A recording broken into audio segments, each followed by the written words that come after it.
Merci de nous regarder, mesdames, messieurs, très chers amoureux de l'actualité sportive, plutôt politique. Bienvenue à tous dans ce numéro de votre magazine On en parle. Nous sommes très ravis de passer ces beaux moments de débat et d'échanges libres et démocratiques ensemble avec vous. Et aujourd'hui, nous allons justement parler de l'accord de principe signé entre le gouvernement de Kinshasa et l'AFC M23. Ça va faire 10 jours. Quelles sont les avancées? Ça va également faire un mois depuis que l'accord de paix a été signé aux USA entre la RDC et le Rwanda. Alors on va parler de ces avancées, mais aussi du procès contre Joseph Kabila. Il y a un procès qui a été ouvert contre l'ancien chef de l'État, l'ancien président de la République démocratique du Congo, le président honoraire Joseph Kabila. Et donc, nous voulons comprendre aussi la sincérité de l'accord de principe signé entre la RDC et les gouvernements par rapport, bien évidemment, aux sorties contradictoires entre les parties prenantes. Voilà donc l'essentiel de la matière du jour et je suis dans la joie et avec plaisir. Je vais recevoir ici sur le plateau M. Ogi Chamboui, l'un des cadres de l'UDPS au niveau du là-bas. Bonjour et bienvenue. Merci beaucoup, M. Ephraim. Merci de nous avoir associés à ce débat républicain. Nous saluons des milliers d'auditeurs et spectateurs de la grande chaîne Mikuba. Je salue les deux co-débatteurs sur ce plateau et espérons que nous ferons un débat à la hauteur. Et nous avons également M. Dieudonné Malikani, le fédéral de l'UNAFEC dans la province du Lualaba. Bonjour et bienvenue. Bonjour messieurs les journalistes, je salue également mes co-débatteurs et tous les publics qui nous suivent en ce moment. Et nous avons également M. Nestor Moussoul, cadre de l'opposition du parti LGD. Bienvenue. Merci beaucoup M. Ephraim, c'est pour moi un honneur aussi d'être encore invité aujourd'hui sur Mikuba TV. Je profite de cette occasion pour aussi saluer les co-débatteurs ici présents sur le plateau. Merci. Mesdames, Messieurs, les quorums est atteint, place au débat. Comme je venais de le dire tantôt, nous sommes en train de parler du procès Kabila et la sincérité de l'accord de principe signé entre le gouvernement de la RDC et l'AFC M23, la rébellion qui occupe les nord et les sud Kivu, donc Goma et Bukavu ainsi que d'autres localités. Alors, d'entrée des jeux, je m'aimerais commencer avec vous, M. Ogi Chamboui. Quelles sont les avancées à un mois après la signature de l'accord de paix entre la RDC et le Rwanda sous l'égide des USA et 10 jours après la signature de l'accord des principes entre la RDC et l'AFC M23? Merci beaucoup pour cette question. Nous savons bien qu'il y a eu des accords. Il y a eu d'abord l'accord qui a été signé au niveau de Washington. Il y a eu aussi l'accord des principes. Oui. L'accord des principes qui a été signé au niveau de Doha. Vous nous posez la question, quelles sont les avancées sur les avancées sur terrain? On constate qu'il y a la calmie. Il n'y a plus encore des affrontements entre les mouvements rebelles AFC M23 et les forces loyalistes RDC et leurs alliés Wazalendo. On sent qu'il y a la calmie sur le terrain, il n'y a plus des affrontements. Mais du point de vue l'applicabilité de ces accords, cet accord de principe, on sent qu'il y a chaque partie tire les droits de son côté. Il y a les jeux de mots, il y a les jeux de ping-pong.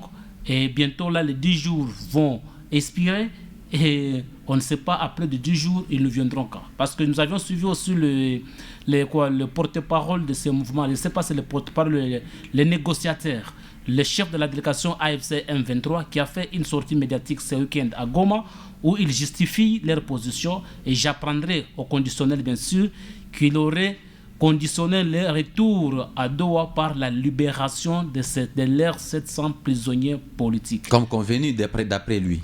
Comme convenu, je ne pense pas que dans l'accord de principe, on n'a pas l'accord de principe n'a pas parlé de ça. L'accord de principe se sont fixés sur certains principes. Chaque partie a ses devoirs, ce qu'il doit appliquer. C'est dans l'accord proprement dit où on doit maintenant parler de libération des prisonniers. Et d'ailleurs, même dans l'accord de principe, quelque part, on avait parlé que lorsqu'on va évaluer cas par cas, ça ne sera pas une libération massive comme ça, on va libérer en évaluant cas par cas. Donc, c'est ce qu'il y a. Vous nous posez de la sincérité de cet accord de principe. Ouais. Je pense surtout entre les deux parties, oui. Aussitôt après avoir signé cet accord de principe, nous avons vu que les gouvernements, les porte-paroles du gouvernement avaient pris une position qui avait tout de suite été contestée par les autres de l'AFC M23 et vice-versa, c'est devenu un jeu de ping-pong comme venait de le dire. C'est devenu un jeu de ping-pong. On ne sait pas dire qui dit la vérité et qui dit le mensonge. Vous comprenez? Donc on ne sait pas comment situer ces gens ici, vous nous posez de la sincérité, vous nous parlez aujourd'hui des procès de l'ancien président Joseph Kabila Kabange. Je pense que ce soit à Washington, que ce soit à Doha, on n'a pas dit que ces accords consacrent l'impunité. Le Raïs Joseph Kabila, la justice congolaise lui reproche de certains faits. On lui reproche d'avoir l'association à un mouvement insurrectionnel. Tuerie, viol, pillage, patati patata. Tout ce que nous connaissons comme crime ayant trait avec l'humanité, crime contre l'humanité. Moi, ce que je suis pour que Joseph Kabila Kabange soit jugé. Il y a des soupçons qui pèsent sur lui.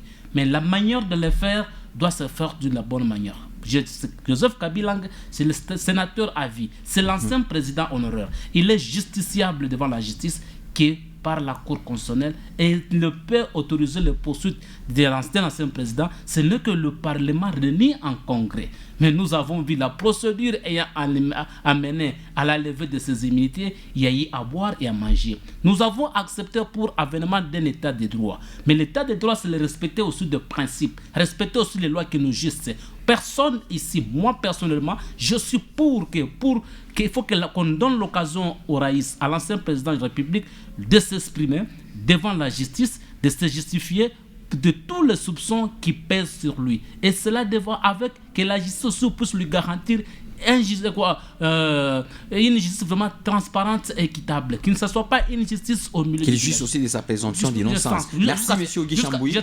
Jusqu'à la présomption d'innocence. Mais je voulais se mettre sur mot.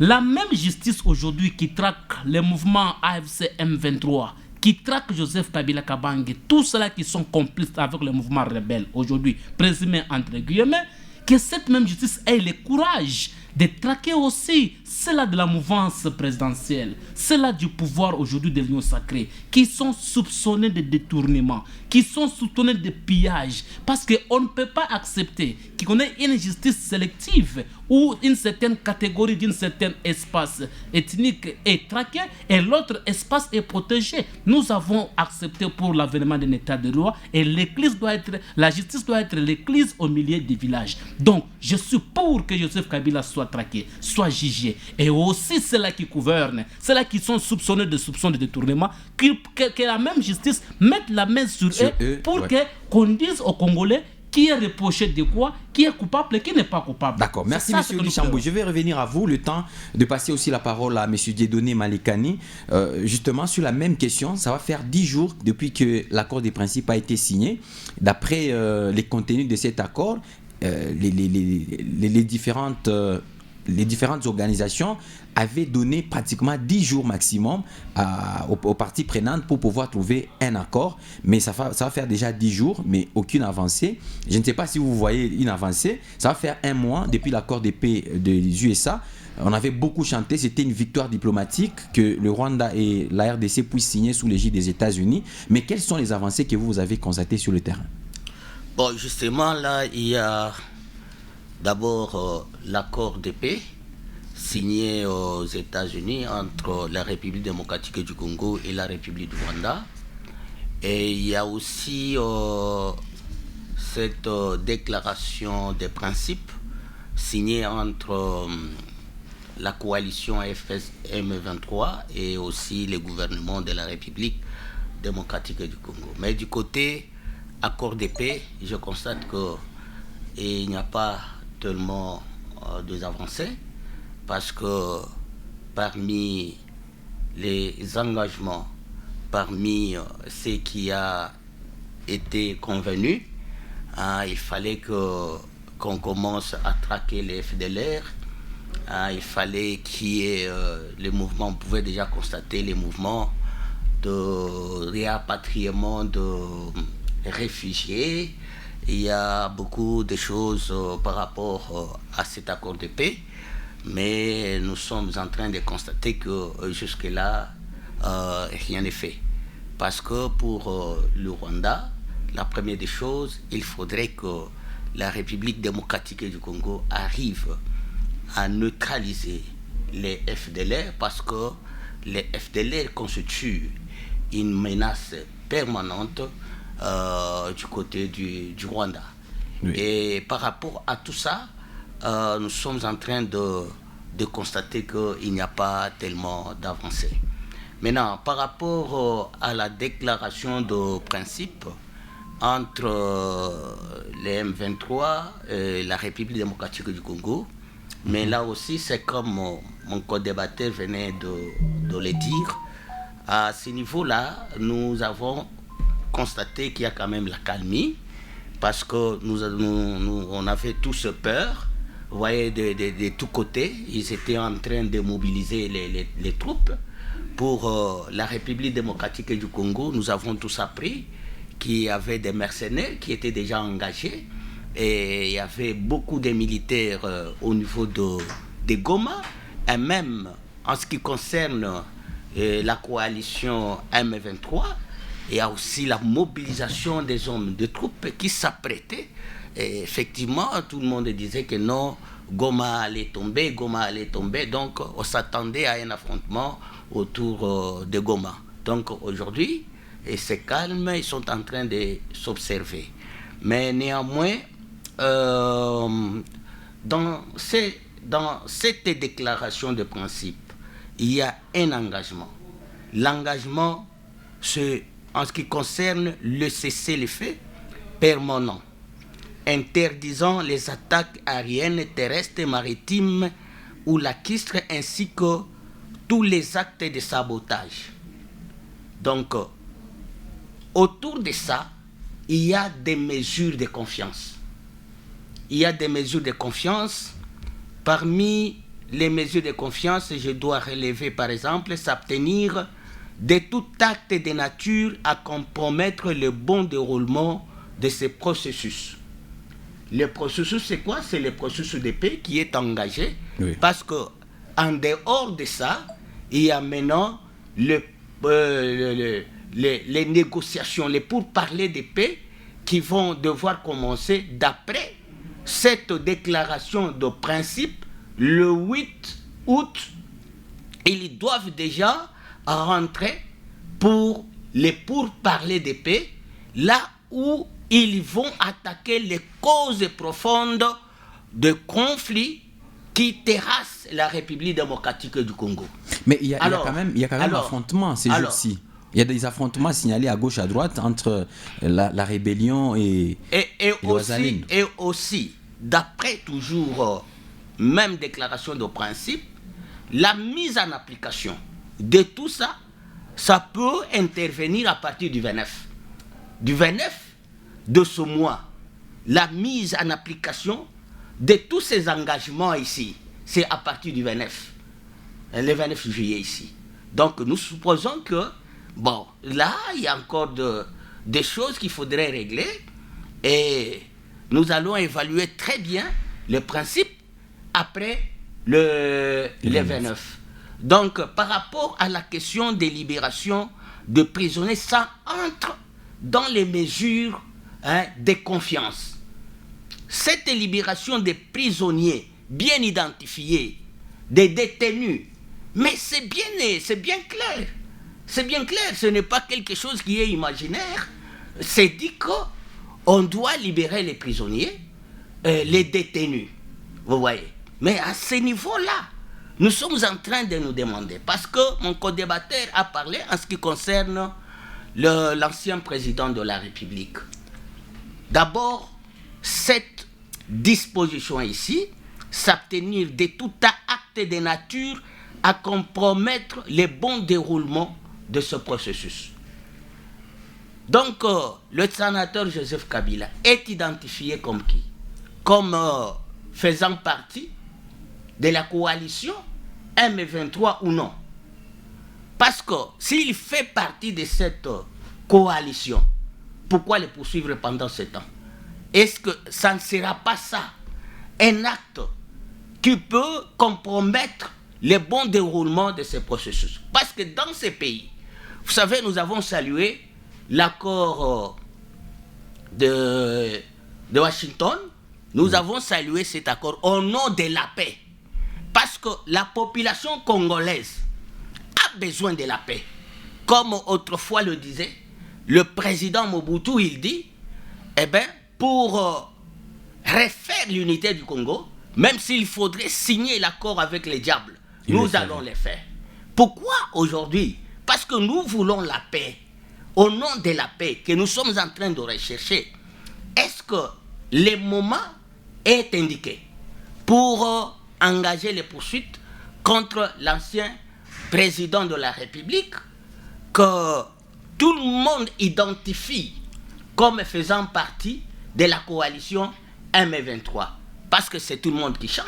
Et si même tel est le cas, n'est-ce pas contradictoire? Alors, aussi longtemps, vous êtes en train de négocier avec les rebelles et entre-temps, vous êtes en train de poursuivre en justice celui qui est vous supposé être à la tête de ces mouvements. Moi, je pense que, et c'est d'ailleurs pour ça qu'il est poursuivi, moi, je pense que le moment n'est pas indiqué.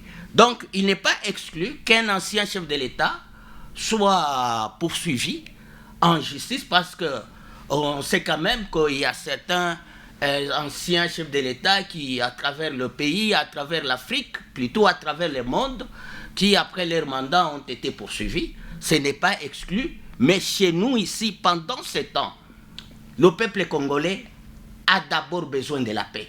Le peuple congolais a besoin de voir nos frères de l'Est de la République vivre dans la quiétude parce qu'ils sont en train de souffrir, ils sont victimes de beaucoup de choses, ils n'ont pas le temps de travailler, ils n'ont pas le temps d'investir parce que tout le temps ils sont en train de fuir. Merci, M. Dieudonné.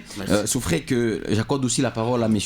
Nestor Moussoul. Chacun a eu au moins assez de temps. Lorsqu'on va passer pour le deuxième tour, je crois que chacun aura des interventions bien limitées. Alors, M. Nestor, croyez-vous encore au respect des engagements dans ce qui concerne les processus de Doha?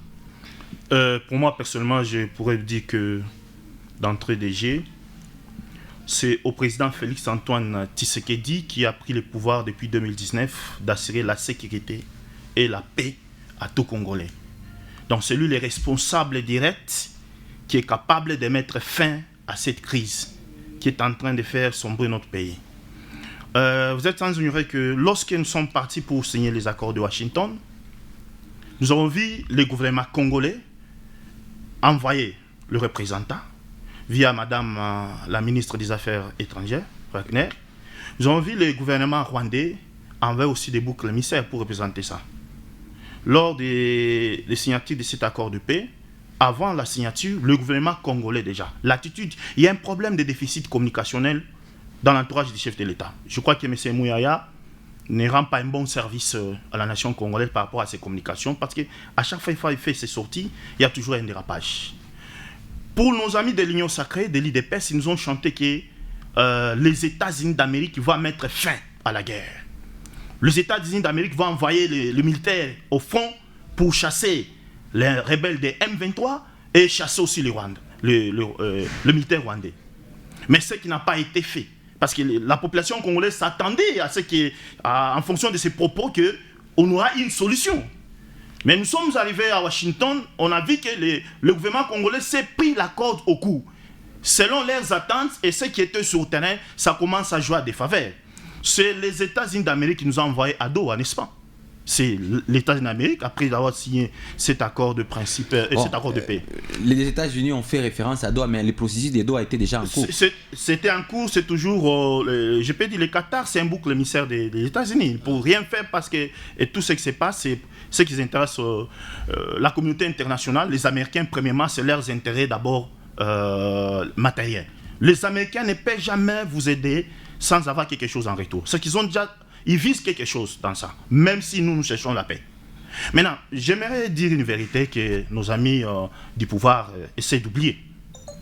Si aujourd'hui le régime en place était ce régime qu'on avait en 2001, donc le Congo devait être balkanisé. Pourquoi? Vous êtes sans doute en 2001, il y a eu des fissures. Le pays était déjà balkanisé. Mais pour la paix, le président honoré Joseph Kabila n'a pas régi dans l'orgueil. Mais pour la paix, il s'est humilié. Il a accepté de négocier avec toutes les parties prenantes et on a eu un pouvoir de 1+4. Vous comprenez bien? Juste pour la paix. Il n'a pas regardé sa posture d'être président de la République. Il n'a pas regardé toutes les immunités qui disent qu'il est le garant de la nation. Mais il a regardé l'intérêt général de la population congolaise, le sang des Congolais qu'on est en train de tuer chaque jour. Il a quitté, il n'a pas dit que je suis président full, je suis président tel. Non, il s'est humilié, il a appelé toutes les parties prenantes et on a eu un pouvoir de 1+4. Mais lorsque le président Félix Antoine Tshisekedi a eu le pouvoir en 2019, le Congo était unifié, chers confrères. Il n'y avait aucune partie qui était dans la main des rebelles.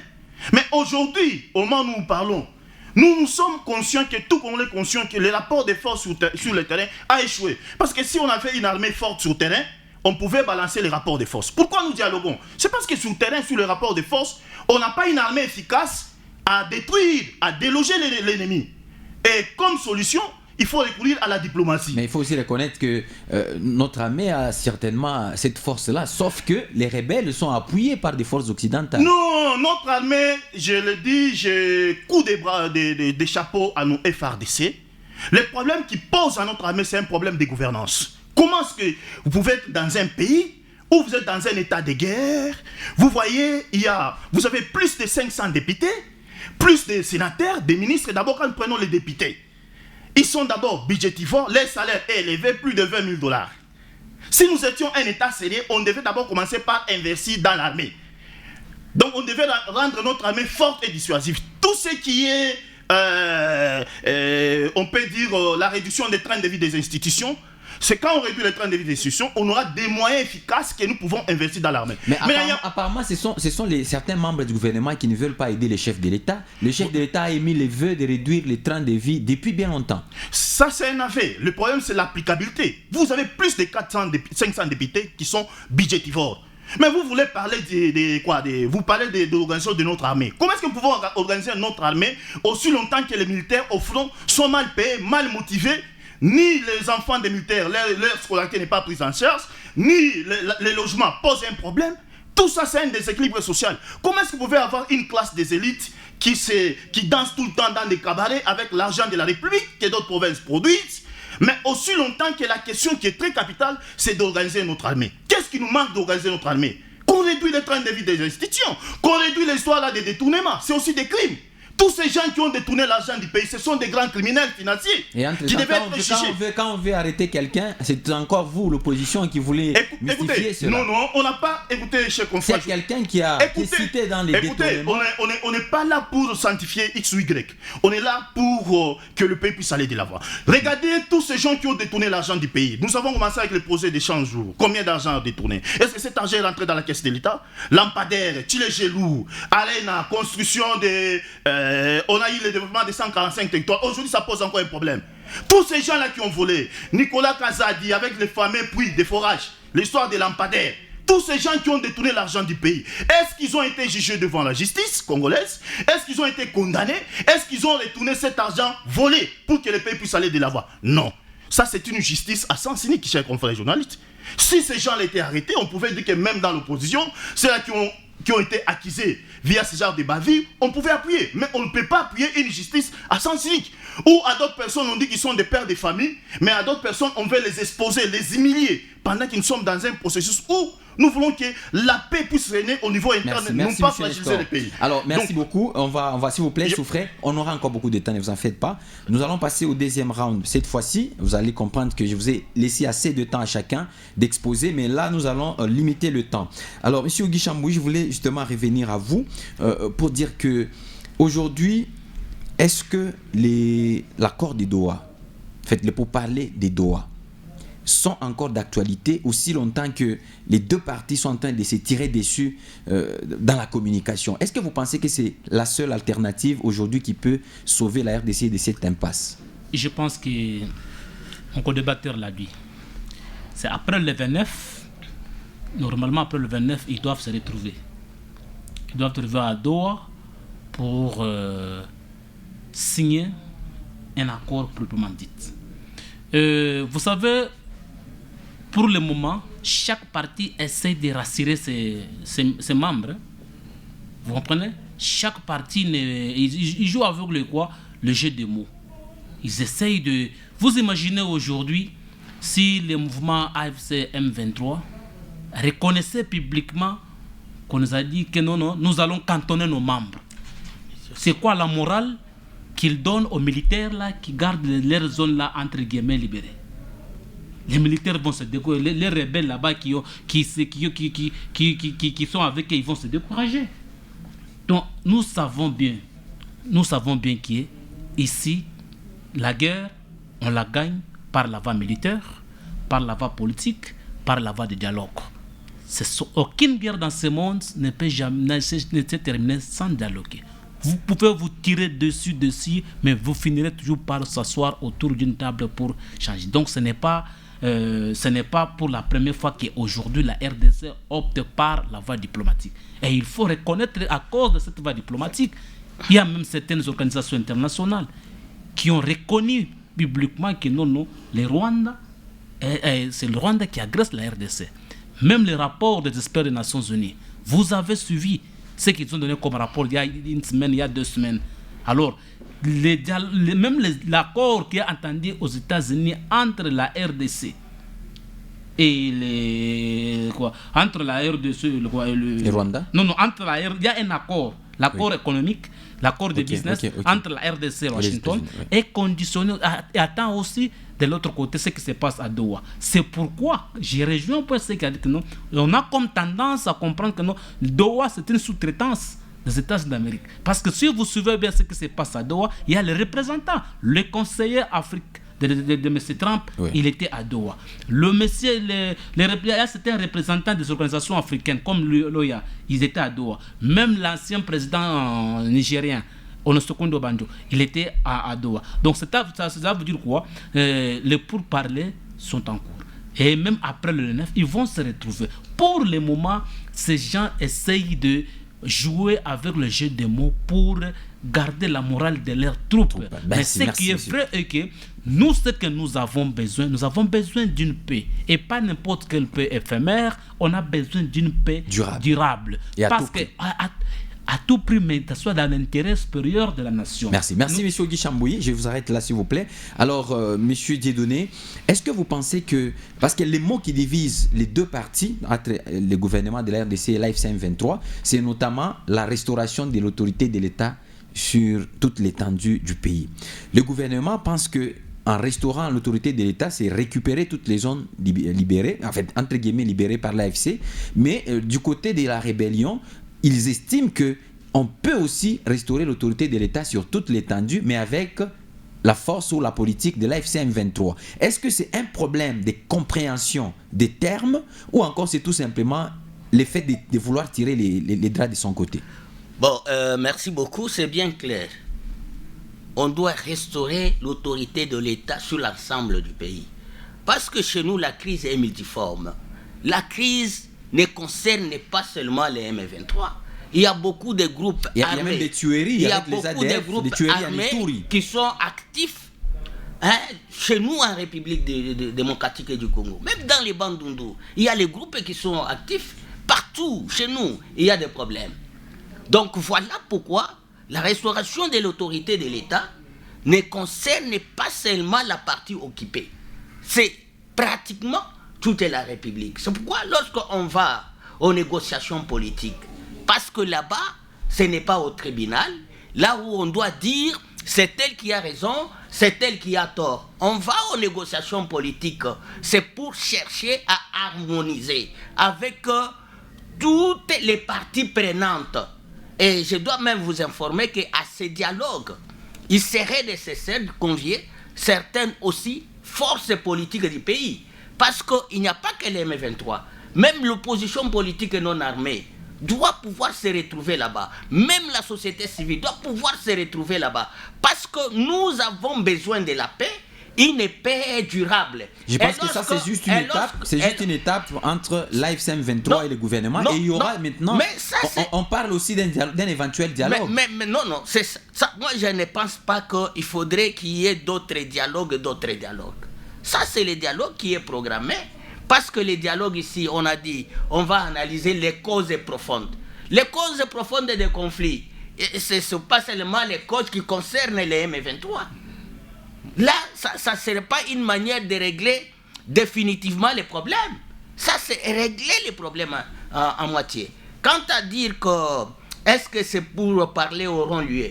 Les pourparlers auront lieu. Pourquoi? Parce qu'il y a la médiation qui fait pression.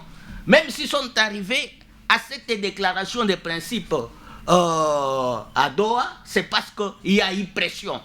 Même le ministre de l'Intérieur, notre ministre de l'Intérieur il a dit que les débats étaient vraiment houlés. Raison pour laquelle ils pouvaient bien faire une déclaration de paix. Ils ont fait une déclaration de principe.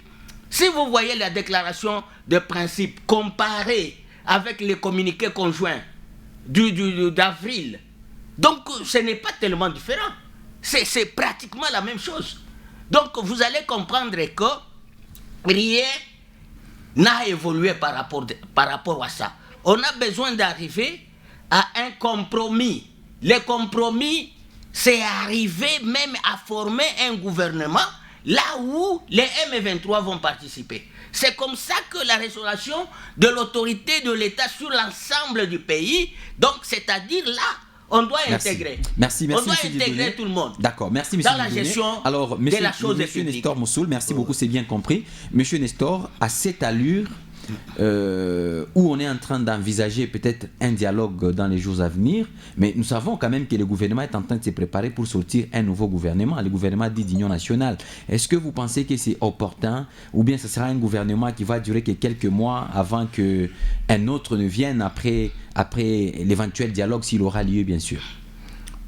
Pour moi, personnellement, d'entrer dans le jeu, quand vous me posez par rapport à cette restauration du gouvernement d'union nationale, je voulais juste ajouter un petit point, d'abord. Quand vous lisez la Constitution, à son article 215, elle dit ceci: les traités et les accords internationaux signés dès leur publication ont une autorité supérieure par rapport à nos lois. Donc vous devez comprendre que ce que le gouvernement est en train de faire par rapport au procès Kabila, c'est une violation flagrante de notre d'abord Constitution. Parce que cet article se trouve dans notre Constitution.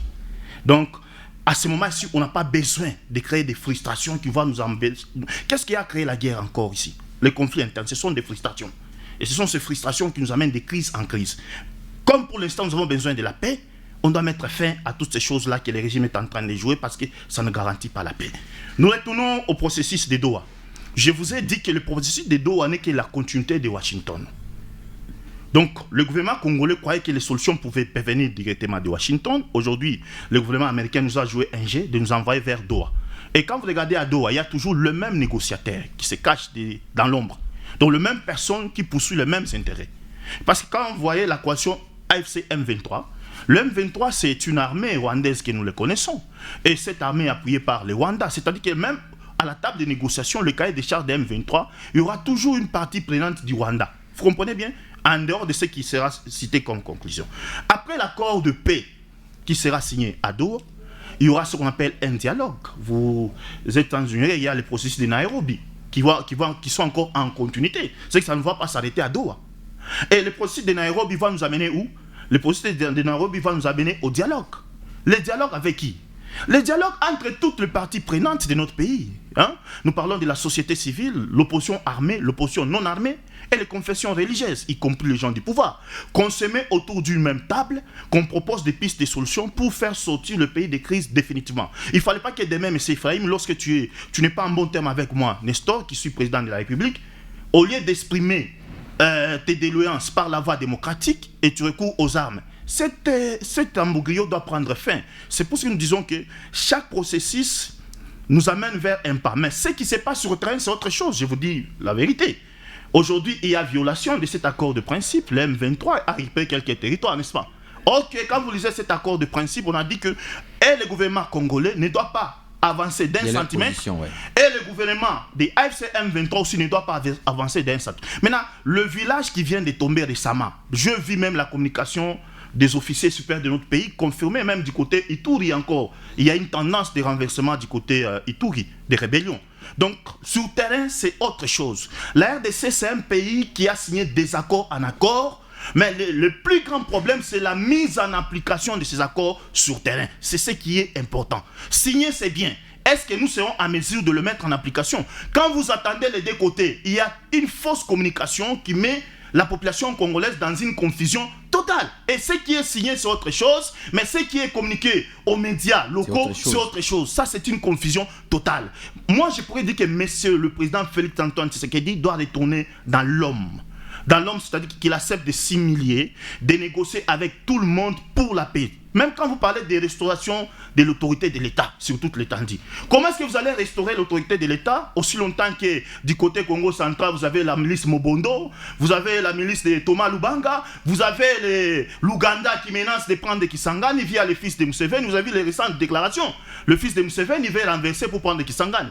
Comment est-ce que vous allez restaurer l'autorité de l'État sans négocier d'abord avec toutes les parties prenantes qui composent des souches dans votre pays? Merci, monsieur Nestor. Est-ce que monsieur Guy Chambou, vous ne pensez pas qu'à un moment donné, il y a des gens qui sont manipulés, qui veulent maintenant se jouer de la souveraineté de notre pays? Entre-temps, le gouvernement est en train de négocier avec la M23, entre guillemets, pour mettre fin à cette barbarie dans l'est de la RDC, pour retrouver la paix. Mais de l'autre côté, il y a aussi les Mobondo, il y a des tueries en Ituri. Vous l'avez suivi sûrement. Il y a eu une dizaine de personnes qui ont été massacrées sauvagement, et il y a donc une rébellion. Il y a les Mobondo et consorts. Est-ce que vous pensez que le gouvernement sera obligé de négocier d'abord avec la F523, ensuite d'autres rébellions? Est-ce que ce mouvement ne sera pas continuel? Chacun voudra se rebeller parce qu'il y aura négociation.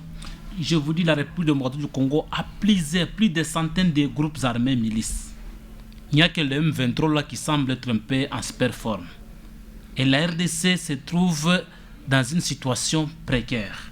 Moi, je pense que dans ce pays, il faut qu'on apprenne à mettre fin à ce cycle de violence. Les frustrations, les contestations, les mécontentements ne peuvent pas donner du prétexte à un individu de prendre les armes contre vous allez permettre qu'on prenne un peu des appels. C'est vrai que nous sommes déjà dans le temps des appels. Chers auditeurs et téléspectateurs, vous pouvez composer les numéros affichés à votre écran pour vous permettre de passer en direct et donner votre point de vue. Entre-temps, nous allons continuer avec le débat et chaque fois que vous appelez, nous allons vous prendre avec plaisir pour vous écouter et écouter aussi également vos propositions. Donc pour ceux qui nous suivent à la radio, on peut épeler les numéros. C'est les 097 33 32 833 ou les 081 66 532 66. On prend le premier appel. Allô, bonjour. Allô, bonjour. La personne est partie. 097 33 32 833 081 66 532 66. Vous appelez, vous passez en direct. Entre-temps, M. Guy Chambou, continuez avec votre argumentaire. Oui, je disais que nous devons mettre fin à ces pratiques de rébellion dans ce pays ici. Moi, je suis de ceux qui disent qu'il faut toujours avoir l'ouverture. L'ouverture, c'est quoi? Nous pouvons signer les accords à Doha, à Washington, à Nairobi, partout en Angola. Mais tant que les fils et les filles de ce pays ne puissent pas s'asseoir autour d'une table, se regarder en face, c'est dur de vérité. Il y a des choses dans ce pays qui se sont passées, qui ne se sont pas passées de la bonne manière.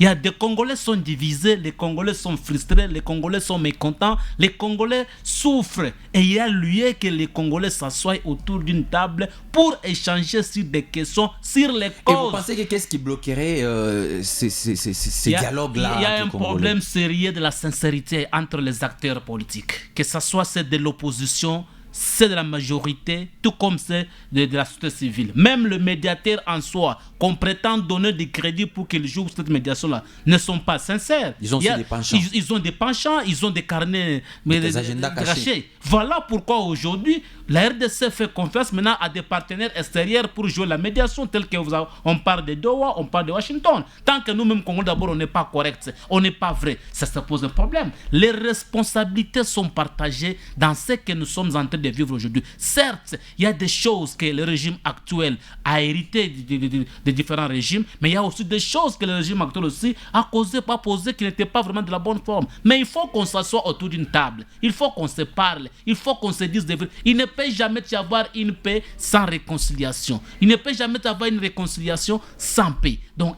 nous avons besoin de la paix. Nous avons et le président de la République lui-même, il est devant l'histoire de la nation. C'est lui qui est le garant de l'unité nationale. C'est lui le symbole de l'État congolais.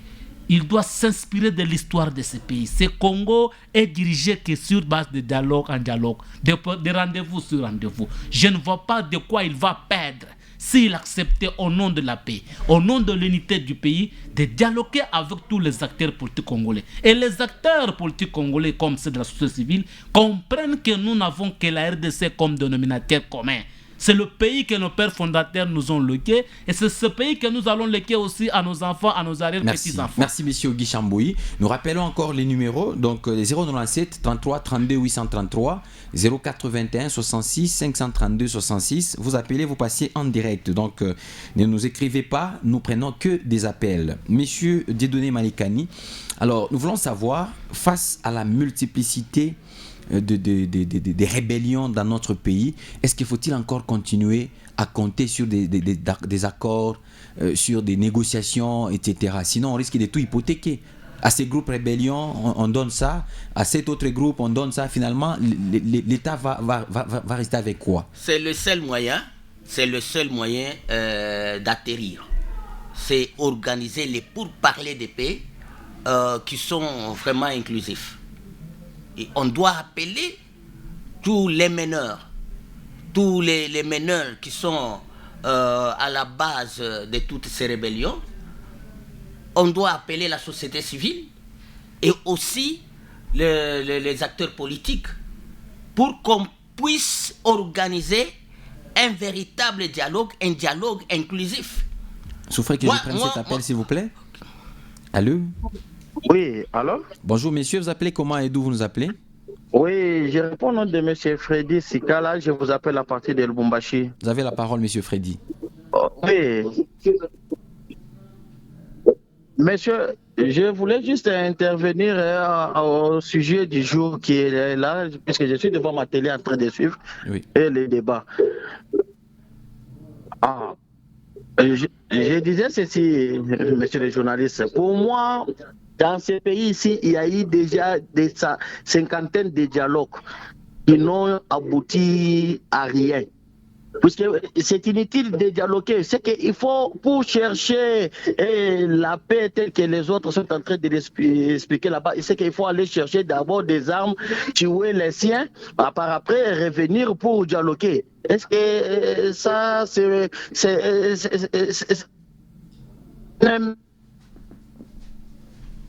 Wow. Je crois qu'il y a un problème de connexion. Sinon, l'idée de M. Freddy est bien captée. Merci, M. Freddy. Nous avons suivi quand même l'idée principale de votre intervention.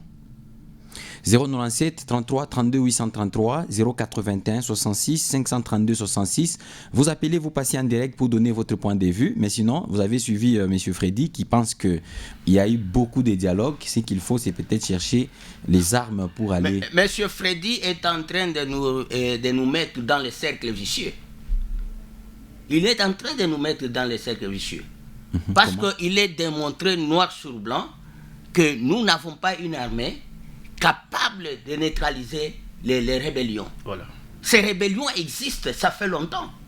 Nous ici, ça fait à plusieurs reprises, quand nous passons ici, nous disons un pays, sa souveraineté, c'est son armée. Merci. Son indépendance... Un autre appel, s'il vous plaît. Allô? Wow, il est parti, continuez. Et nous aimerions bien que la République démocratique du Congo ait une armée capable de neutraliser les rébellions. Ça, c'est le souhait de nous tous. Mon co-débatteur l'a démontré. Mais si nous parlons des négociations, plusieurs fois, on a parlé au chef de l'État qu'il fallait déclarer la guerre au Rwanda. Il n'a pas fait ça. S'il n'a pas fait ça, c'est parce que le chef de l'État savait que si nous y allons par la force, nous allons perdre. Alors, le moyen que nous devons appliquer maintenant, c'est la diplomatie. L'intervenant de tout à l'heure ne doit pas oublier que c'est par les dialogues qu'on est en train de résoudre toutes les rébellions qui naissent dans les pays depuis son accession à l'indépendance. Allô, bonjour. Oui, bonjour. Bonjour, messieurs, vous appelez comment et d'où vous nous appelez? Oui, je vous appelle depuis Matadi. Oui, vous avez la parole.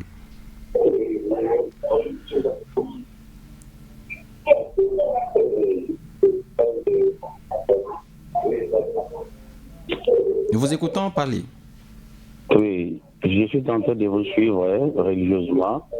et je suis très content pour le sujet. Je voulais seulement demander à vos collaborateurs, je ne sais pas, co-débatteurs ou vos invités, Oui. Pourquoi les gens refusent le dialogue aujourd'hui? Merci. Merci beaucoup de votre intervention depuis Matadi. Nous pensons également à tous ceux qui nous suivent depuis Matadi et même à travers la République démocratique du Congo et même les Congolais de la diaspora. Voilà. Alors, on était à vous, Monsieur Dieudonné, mais bien évidemment, tout en prenant les appels, permettez que terminer rapidement dans 30 secondes, en entendant d'autres appels et je vais passer la parole aux autres. Donc, à mon co-débatteur, je lui dis, il est en train de nous mettre dans le cercle vicieux. Nous voulons des solutions aux problèmes de ces pays. C'est par les dialogues. Et par les dialogues, nous allons arriver à un dialogue inclusif. Pas seulement les dialogues avec les M23. On n'aura pas de solution si seulement on s'est limité au M23. Nous voulons un dialogue inclusif, on se parle et on organise quelque chose. C'est pourquoi, si aujourd'hui on doit parler en termes du nouveau de remaniement, mais ça n'a pas d'impact. Ça n'aura pas d'impact. Nous avons besoin du dialogue. À l'issue de ce dialogue, il y aura maintenant un gouvernement qui doit pouvoir gouverner ces pays. Et merci. 097 33 32 833 081 66 532 66. Vous appelez, vous passez en direct. Avant de donner la parole à M. Nestor Mossoul, j'aimerais revenir un tout petit peu à M. Ogi Chamboui. Est-ce que vous pensez que la précipitation avec laquelle le gouvernement veut sortir, en fait, les décideurs veulent sortir un nouveau gouvernement, c'est juste pour empêcher à ceux qui pensent qu'après les négociations, il y aura un autre gouvernement? D'abord, le remaniement de la... D'abord, je veux répondre à votre intervenant de Matadi. Avant que vous ne répondiez, il y a un autre intervenant pour vous. Allô, bonjour. Allô. Oui, bonjour, messieurs. Bonjour, mais mimi nasema Swahili ni langue nationale. Haina shida papa, haina shida. Tunabebana na Swahili. Unipatie journaliste nata kusumbria kiloko. Mnaweza kusema? Mimi nasema hivi. Tunaona tuko nafuata na shii huku ku television, tunaona insistance. Aninsiste sana dialogue.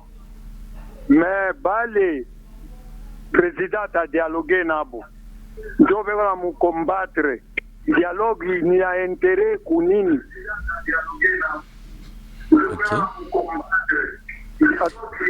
Merci beaucoup. Banashikia mzuri intervention yenu. Je crois que batajibu hapa sasa hapa. Personne n'a refusé vraiment le dialogue. Mais il faut d'abord comprendre c'est quoi le terme de dialogue et c'est quoi le parce que nous sommes habitués à des dialogues qui finissent toujours par le partage des postes. C'est ça le problème. Ce dialogue que nous avions n'a jamais résolu le problème. Le problème, il y a quelqu'un qui est en fonction, qui a reçu un mandat constitutionnel. Oui, il faut dialoguer, il faut sauver la République. Mais c'est quoi le terme de dialogue? Est-ce qu'il y a de la sincérité entre les intervenants, les participants à ce dialogue? Nous encourageons l'esprit de dialogue. Nous sommes fils et filles de la maison. La maison est en train de brûler.